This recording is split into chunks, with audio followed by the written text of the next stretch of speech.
Waalaikumsalam. Berjumpa kembali bersama saya Wong Ganteng Sak Donya. Mohon untuk tidak menyebutkan nama dan identitas dalam percakapan ini karena percakapan ini saya naikkan dalam konten YouTube. Piye Mas Bro? Oh, tadinya nggak pengen dimasukin dulu kok. Ini udah masuk kok, gimana? Nelpon saya yo standby sudah. Gimana? Iya. Yo langsung aja Mas. Tak rahasiakan kerjaanku ya. Ya nggak usah. Kalau ada yang nggak harus disampaikan, nggak perlu disampaikan. Gimana? Oh iya. Ini langsung seumpamanya visa SLS itu mau pindah ke apa ya? Ada kan ada job yang nawarin gitu loh. Pindah ke sini. Visa SLS ini visa apa Mas? Ya jenis-jenis visanya yang apa ya? Skill worker. Sampean foto aja, sampean WA kan nggak masuk YouTube, jadi aku ngerti. Paper. Kok paper sih? SLS. Bukan paper. SLS kan kemarin kan Miss Yuni kan pernah cerita kalau dia kan pernah masukin di kebun bunga apa ya? Kebun. Ya terus. Ya, sistemnya kayak sistem sulapan gitu. Kita kan nggak daftar ke KJRI kan? Ya nggak masalah. Yang penting imigrasi nggak ada masalah. Ada kontraknya nggak ada masalah. Ada kontraknya resmi, kita resmi. Nah iya ada kontraknya nggak ada masalah. Terus maksudnya sampean piye? Seandainya ada tawaran di job domestic helper itu gimana yo? Bisa nggak? Ya tetap bisa, tapi sampean agent terus majikan tanda tangan, terus sampean pulang dulu atau keluar Makau ganti visanya baru masuk lagi. Oh gitu ya. Yo. Ya gitu. Karena proses visa itu kita harus keluar dari negara ini dulu. Pergantian visa kan, aslinya pergantian visa. Jadi visa sampean yang urusan itu kemudian ke visa domestic helper kan kayak gitu. Bener. Yang tanyakan itu bisa upgrade ya, maksudnya bisa pindah ya? Ya change visa namanya.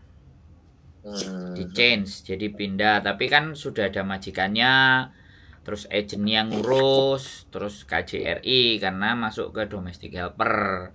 Karena memang beberapa visa yang kayak gitu itu memang sendiri, jadi nggak visa itu makanya kalau visa kerja itu benar-benar sendiri mandiri dan KJRI nggak perlu tahu. Kalau misalnya profesional ya kan, welder, las, atau profesional insinyur, kemudian profesional barista, bartender, itu kan keahlian, itu perusahaannya yang ngejeng. Jadi perusahaannya yang tanda tangan. Jadi perusahaannya yang ngurusin sendiri gitu. Ya saya kira kita masuk ke sini kan visa SLS itu kan kita mandiri lah. Ya kayak di imigrasi ya. Ya imigrasi sistemnya sistem sulapan gitu. Ya kayak Miss Yuni yang diceritain itu. Enggak, kalau sampean ngomong sistemnya sulapan itu aku masih nggak masuk. Yang penting kalau sampean masuk dan ke imigrasi itu sampean bisa diterima, ya kan? Jadi kalau karena ini statusnya kan sekali lagi aku nggak ngelihat visa sampean, aku kan nggak ngelihat visa yang kayak gimana bentuknya dan seperti apa, aku kan nggak ngelihat. Karena setiap lembaran visa itu selalu akan ada. Jadi biasanya tercantum yang di kertas putih itu tercantum. Jadi siapa yang guarantornya itu siapa. Terus sampai di situ ada apa dan sampai tanggal berapa permitnya. Itu pasti ada visa itu. Nah kalau aku nggak baca itu, aku nggak bisa make sure visa apa yang ada di dalam diri sampean. Kalau saya loh ya, kalau saya ditanyain sampean jauh omongan kayak gini ya. Karena setiap hal yang masuk ke Hong Kong itu pasti terdata. Ya kecuali kalau turis, turis bisa masuk berarti nggak kena random check gitu loh. Jadi masuk. biasanya, tapi statusnya jadi turis. Tapi kalau visa yang sampean sebutkan tadi, karena aku belum pernah tahu bentuknya, walaupun Miss Yuni pernah ngomong, kontraknya juga pernah ngomong, tapi kan kita harus tahu, kalau tahu visanya kan jadi ngerti gitu. Jadi tahu visa itu visa apa gitu loh jadinya. Karena saya nggak tahu bentuknya dan gambarnya, ya saya nggak bisa ngomong apakah itu visa pekerjaan, terus sampean juga bilangnya sulapan. Aku kan sekali lagi ndak masuk dalam logikaku gitu loh. Ya, apa yang sampean sampaikan itu aku ya kita terdaftar. Ya kemarin kan ke imigrasi, KTP, terdaftar. Nah iya, kenapa kalau sudah kedaftar, kenapa sampean harus change ke domestic helper? Udah langsung aja itu dipakai gitu loh, buat kerja, cari kerja, atau kerja apa yang tertera di visa itu kan pasti ada toh Mas. Guarantornya kan juga ada. Kecuali loh ya, wah sampean ngomong terdaftar tapi tidak bisa menunjukkan visanya. Nah ini kan pertanyaan buat saya. Iya benar. Sebenarnya mau ke situ langsung lah. Kalau makanya jadi saya kalau orang telepon, saya itu menganalisa gitu. Saya mendengarkan. Kalau ada yang menurut saya itu nggak pas dan ganjil dan janggal, saya pasti akan logikaku tak pikir gitu loh. Jadi nggak apa-apa, nggak ada masalah, nggak perlu sampaikan juga nggak masalah. Tapi di nalarku, selama aku nggak bisa ngelihat bentuk visanya sampean, nah aku nggak tahu. Jadi sekali lagi aku langsung ngomong, aku nggak tahu visa yang sampean sebutkan itu visa yang bagaimana, aku nggak tahu gitu loh. Tapi kalau aku sudah ngelihat lembaran itu visanya, aku akan ngerti. Oh ini visa ke apa, mau gimana, mau seperti apa. Nah, oke, wes kita berbicara visa seperti itu ya. Kalau sampean mau change domestic helper, make sure, pastikan sampean ada majikannya yang mau ngejeng. Terus ada agensinya. Gitu. Jadi tanda tangan. Nah, setelah tanda tangan, sebenarnya setelah habis tanda tangan, submit ke KJRI. Setelah submit ke KJRI, baru submit ke imigrasi. Baru nanti visa domestic helpernya itu bisa keluar. Dan itu perjalanan itu bisa sampai 2 bulanan. Dan di saat itu ongoing proses, kalau bisa sampean tidak di Hong Kong. Posisinya itu begitu. Karena ketika keluar ya. Nah, ketika itu ongoing proses, sampean masih di dalam, itu kasusnya nanti kayak saya. Saya pernah apply domestic helper, ada majikan yang mau, ada agent yang ngurus, tapi saya selalu extend keluar masuk Hong Kong 4 bulan. Waktu itu langsung visa apply saya nggak approve. Itu apa harus memenuhi syaratnya sampai visanya habis atau gimana, Mas? Ya enggak, makanya gini loh Mas. Visa sampean sekarang ya oke lah, sampean nggak tahu pakai visa apa yang sampean sebut, sampean udah bisa masuk. Di situ kan ada tertera tanggal, ya. Tertera tanggal. Nah, kalau tertera tanggal sampai tanggal berapa, ya sampean hanya bisa diizinkan sesuai dengan yang tertera tanggal ada di situ gitu loh. Nah, setelah ada di situ, nah kalau sampean mau cari majikan apa, manfaatkan waktu. Begitu ada dapat majikan, ya begitu dapat majikan kemudian tanda tangan, kemudian agent. Nah, setelah agent ngasih tahu ini mau submit ke imigrasi. Jadi itu wajibnya sampean harus keluar, karena kalau itu sampai dicek dan posisi sampean ada di dalam, itu persoalan Mas. Oh gitu. Jadi sampean harus koordinasi sama agentnya. Ini udah masuk ke imigrasi. Kayak kemarin, kayak kasusnya kayak gini nih Mas. Anak nge-break kontrak, terus cari majikan baru ya. Nah, pada saat anak break kontrak, visanya kan sebenarnya masih terdaftar di majikan lama, tapi dia mau break kontrak, terus dia mau pindah ke majikan baru. Nah, pada saat pindah ke majikan baru ini, imigrasi submit, tapi visanya tidak akan dia keluarkan sebelum dia benar-benar mendapatkan bukti cap dari Indonesia. Jadi imigrasi Indonesia itu kan ada capnya, berarti dia masuk lagi tanggal Indonesia dan dia akan cross check tanggal berapa dia keluar dari Hong Kong dan ada capnya Indonesia, berarti benar orang ini pulang ke Indonesia. Baru imigrasi Hong Kong akan mengeluarkan visa dia yang terbaru di majikan yang baru. Itu konsepnya. Berarti harus keluar Hong Kong ke Indonesia dulu ya? Ya, makanya bisa keluar Hong Kong nyampe Indonesia. Kalau sometime agent juga bisa dari Hong Kong dia pindah geser ke Macau. Nggak ada masalah. Intinya kalau dia mau change, kalau mau proses visa lagi, selama proses visa itu dia harus keluar. Yang mau proses yang baru ya? Iya, dia harus keluar. Karena saya dulu juga kayak gitu. Kecuali ya, ini kecuali menikah ya. Mbaknya menikah dengan orang Hong Kong. Itu kan change, visanya juga change dari domestic helper menjadi dependent visa. Nah, itu change. Nah, selama dia masih ada kontraknya, dia bisa nunggu. Nah, giliran visa dependentnya yang dapat dari suami tadi itu keluar, maka dia harus dipanggil imigrasi untuk milih salah satu, nggak boleh double visa. Ya, nggak bisa masuk ke Hong Kong dengan double visa. Terus taruhlah gini, kita jadi turis. Terus habis jadi turis, terus kita dapat agent, dapat majikan, sikung, tes percobaan ya.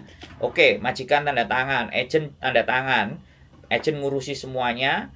Habis diurusi agent masuk ke masuk ke KJRI. Nah, setelah dari KJRI dapat tanda tangan di KJRI, masuk ke imigrasi. Nah, sampean mesti disuruh keluar kalau mau visanya cepat turun. Begitu prosedurnya, Mas Bro. Ya. Ini kan yang tertera kan kontrak kerjanya warna pink kan? Ya, yang itu pernah saya ceritakan. Ya, makanya nek sampean nggak perlu dibicarakan di sini dan supaya nggak banyak orang tahu. Ya, ayo ngopi gitu loh. Ya, siap. Biar nanti, aku bisa ndelok, ya. Biar aku bisa ngeliat. Dan aku soalnya kan ini kan di tempat aku kerja kan di masih apa ya, sibuk banget kan karena mau konian kan. Jadi nggak bisa libur. Nggak apa-apa, lanjutin aja terus karena kan ada tertera tanggal berapa visanya sampai. Jadi aman sampean udah.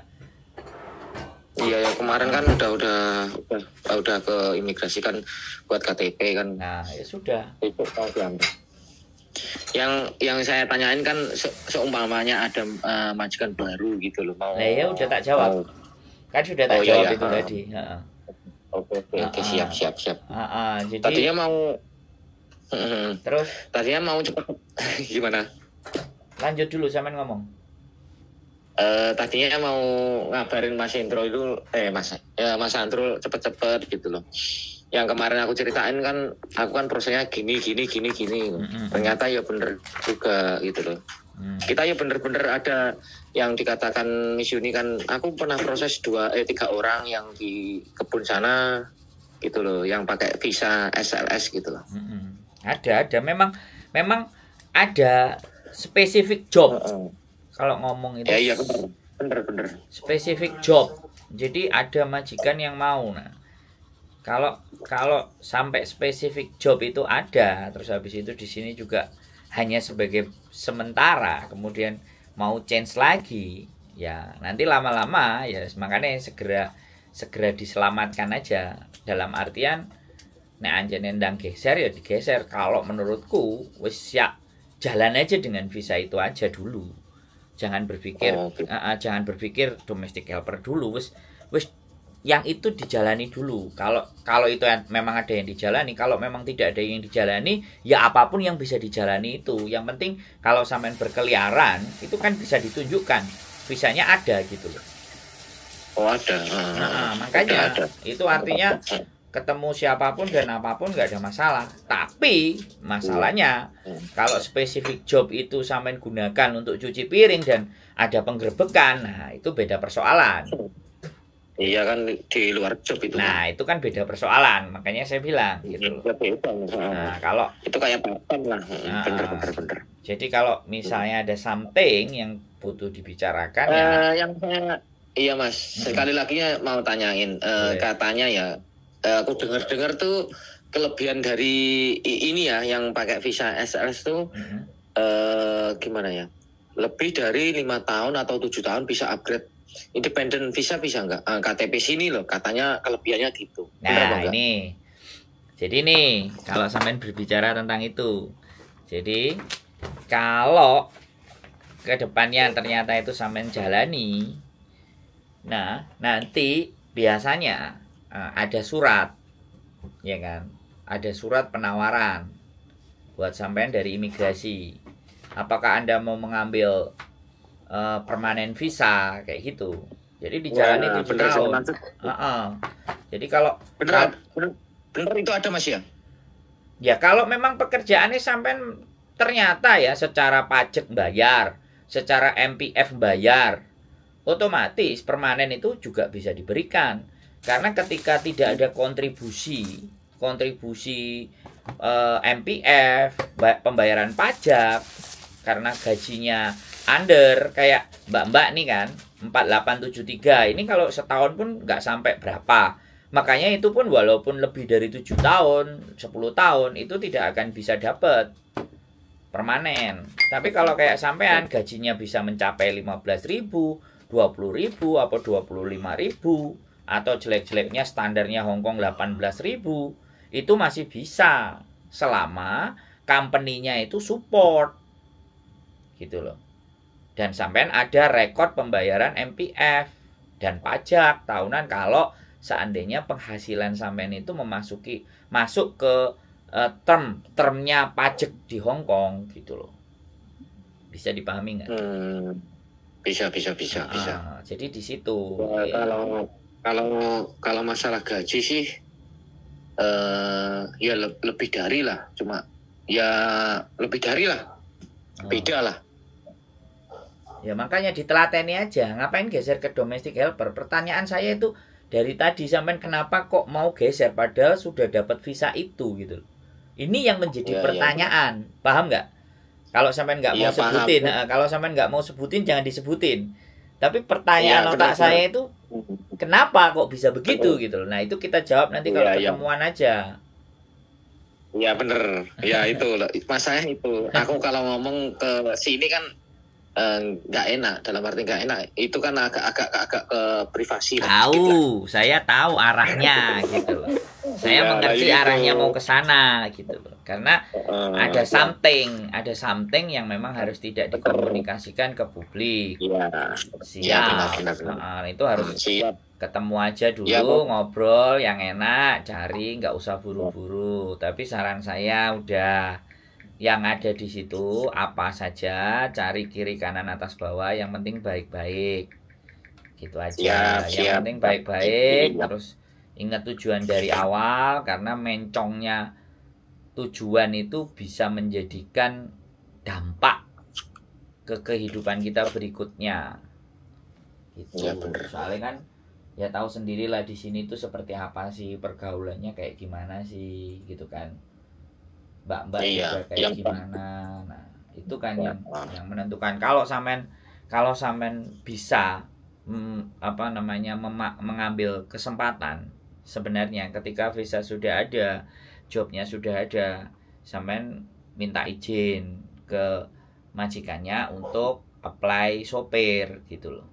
Jadi nanti kalau sudah ada gaji, ada cukup, apply sopir. Jadi kalau sampean sudah tambah lagi plus sopir, sudah itu wis senjata luar biasa. Karena sopir itu sekali kita deal SIM-nya ya, misalnya deal ya, tapi ya orang-orang bilang ngomong nggak segampang tes SIM di sini sama tes SIM di Indonesia, nggak segampang yang kita pikirin. Tapi begitu deal itu masa depan Mas, dan bisa di-renew, bisa di-renew. Bener. Soalnya gini Mas, aku tanyain gini ya. Saya tadi kan ngomong ke pindah ke domestic helper bisa nggak? Kalau saatnya bisa, ini kan ada sih tawaran dikit lah, maksudnya tawaran ya kayak menjurus ke situ, yang sampean ceritain ke situ, yang ada jobnya supir itu. Soalnya kan dia mau katakanlah minta lah ke situ, ke arah situ gitu. Yang sampean tadi bilang ke senjata itu. Makanya kan dengan visa sampean yang hari ini aja itu untuk mendaftar drive license itu udah bisa selama gitu. Selama yang garansi sampean itu memberikan surat rekomendasi. Gitu. Iya, Makanya yang garansi itu ngasih rekomendasi sampean bisa daftar SIM. Nah, kalau sudah daftar SIM ya memang SIM itu untuk bisa dapatnya kurang lebih ya kalau mulus lancar ya itu 8 bulan sampai 1 tahun. Mulus lancar itu, nggak ada yang gagal. Tes tulis tembus, tes praktek tembus. Habis itu nanti masa probation, percobaan 1 tahun. Setelah itu baru bawa mobil. Probation itu contohnya sampean bawa mobil tapi sampingnya itu sudah punya SIM yang fix, yang permanen gitu. Makanya itu namanya probation. Jadi, iya. Jadi kita bawa mobil tapi sebelah kita ini sudah punya SIM yang full. Ada pendampingnya. Itu probation. Nah, itu secara aturannya Hong Kong sih, tapi pada fakta dan kenyataannya teman-teman kadang-kadang probation ya sudah bawa sendiri. Ya percobaan itu ya. Tutup mata lah, tapi itu sudah keluar, itu SIM-nya udah keluar. Apa tulisannya probation. Bisa. Jadi ya intinya kembali lagi bahwa membaca peluang dan berkomunikasi dan berteman dengan kalangan yang tepat, ya kan? Karena sekali lagi ini Hong Kong ya, freestyle. Jadi kalau kita bicara Hong Kong itu freestyle, negara maju itu freestyle, gaya bebas, kita mau ngapain aja boleh. Tapi kalau sampai bergaulnya meleset, nggak pas, ya sudah salah alur nanti jatuhnya. Makanya kan saya benar-benar kan, saya dari posisi menjadi turis, terus harus bagaimana sampai 23 bulan, ya saya nata benar keadaan supaya memang posisi saya tetap aman terus. Kalau dilihat dan dibuka catatan di imigrasi itu keluar masuk gitu loh. Dan itu juga tapi akhirnya ya visa dependent saya juga bisa keluar dengan perjuangan dari istri saya sih. Istri saya siapapun pokoknya yang menjadikan saya bisa hidup di Hong Kong ya wis istri saya wis. Iya. Jadi di situ beda. Makanya kan kalau sampean mau berjuang sendiri karena dengan visa itu dapat dependent, ya itu the best malahan. Berkat karya sampean sendiri, nggak ada orang lain. Menurut saya. Gitu. Berarti aku ini masih bisa dikatain gimana ya, mau ketemu Mas Sandro bisa dikatain ini bisa upgrade atau enggaknya ke situ ya. Maksudnya kayak ya bisa kalau visanya sampean itu upgrade itu bisa. Karena kan gini nih Mas. Ya, ada ini saya kasih contoh lagi ya. Kan ada company construction company di Hong Kong. Itu diberikan kuota untuk ngambil orang-orang dari Timur Tengah. Bisa dari India, bisa dari Pakistan, bisa dari Bangladesh. Rata-rata sih India, Pakistan yang badannya gede-gede. Nah, ya kemungkinan visanya ya nggak jauh beda kayak sampean. Jadi spesifik ya pekerjaan. Misalnya yang bagian ngangkat-ngangkat, yang bagian ngawasi, pokoknya yang membutuhkan badan dan tenaga gede. Nah, banyak itu company terus diizinkan dari India. Makanya kan di sini ada orang India dan Pakistan yang punya KTP. Ya bisa dari konstruksi tadi, dan dia bertahan di perusahaan itu selama 7 tahun. Nah, setelah 7 tahun dia ditawari dependent. Setelah dapat dependent dia keluar dari perusahaan itu, selesai. Ya itu ada. Nah, akhirnya beberapa orang Pakistan ada yang menikah dengan orang Indonesia. Orang Indonesianya dapat KTP, dapat permanen, terus bikin toko Indonesia. Bisa begitu.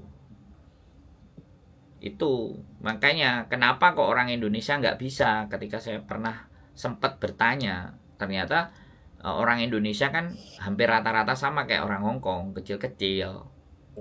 Sedangkan yang dibutuhkan kan tenaga gede. Kan kalau sampai lihat digorong-gorong, sampai lihat banguni apa-apa, itu kan pasti ada yang ada gede dhuwur. Orang-orang Timur Tengah sana, orang Southeast namanya, Asia Selatan gitu kan, Pakistan, yang memang dia dibutuhkan tenaganya sing gede. Itu iya, soalnya kan daerah sini kan banyak yang orang-orang kayak sampai cepet tadi. Iya, Pakistan itu nggak apa-apa ya, memang mereka dapat KTP-nya dari situ. Dia telaten berarti yang dari perusahaan itu dia telaten 7 tahun dan tidak pulang. Berarti ini ya yang saya sebut tadi bisa ya kayaknya Mas? Ya bisa. Tapi kalau domestic helper, nah itu yang berat Mas Bro. Domestic helper bisa dapat dependent, dapat permanen itu pas domestic helpernya itu kalau masuknya tahun 90. Tahun 89 masih dipegang Inggris. 97 mereka ditawarin semua. 97 kan sudah diserahkan ke Cina, Hong Kong. Kebijakannya udah berubah lagi. Begitu Mas Bro. Yes. Ada lagi. Makasih pencerahan. Ya, yang penting tenang ya, nggak perlu panik, nggak perlu bingung, sambil berorientasi. Terus bahasanya dipertajam, terus koneksinya dengan orang Hong Kong harus diluaskan. Kalau kalau mau naik levelnya ke berikutnya. Iya, soalnya kan aku lihat kan ini SLS ini apa bisa upgrade ke arah situ atau gimana? Bisa kan lah. Kalau gajinya itu 10.000 up atau paling standar 18 atau 17 bisa. Oh iya. Jadi dilihat aja di kontrak itu berapa. Kisaran gitu, kisaran segitu. Nah, makanya pertahankan. Jangan ngomong sulapan Mas. Tak baca. Sulapan. Kalau sampai ngomong sulapan saya bisa baca itu. Iya. Ya gimana? Yang kemarin-kemarin enggak, ya kayak enggak masuk. Iya, wis jangan ngomong sulapan pokoknya. Begini Mas prosedurnya gitu. Iya. Karena saya sulapan yang paling cepat loh. Ya, soalnya visa cuma 3 minggu enggak ada. Loh, ya iya makanya itu jalur bukan jalur sulapan, karena memang jalur profesional itu begitu Mas. Anggap aja begitu. Jalur profesional itu begitu. Jadi si guarantor tadi, penjaminnya tadi yang ngurusin. Nah, biasanya ini udah nyerempet aku kalau sampai najak ngomong sulapan ini. Ini guarantornya ini yang jago. Tetapi dianya mungut, angka sing gak ngerti aku dil-dilane karo sampean piye. Ngono lho Mas Bro. Bisa siap. Nah, bisa dipahami kan? Bisa. Bahasanya kemarin aku ke situ kan mau nanya gitu loh. Iya. Kalau visanya turun berapa bulan gitu? Ada yang 1,5 bulan, lama banget. Ternyata yang ini kok sulapan cuma 3 minggu. Ya situlah. Iya, ya. Jadi masih ada. Jadi saya bisa masuk ke area yang gelap, area terang, area abu-abu, area gelap sekali itu ada gitu loh Mas Bro, gitu loh. Nggak apa-apa, wis. Tapi positif aja bahwa semuanya akan baik-baik saja. Nanti kita bisa ketemu bebas los. Iya, siap. Ya, gitu aja ya. Cukup?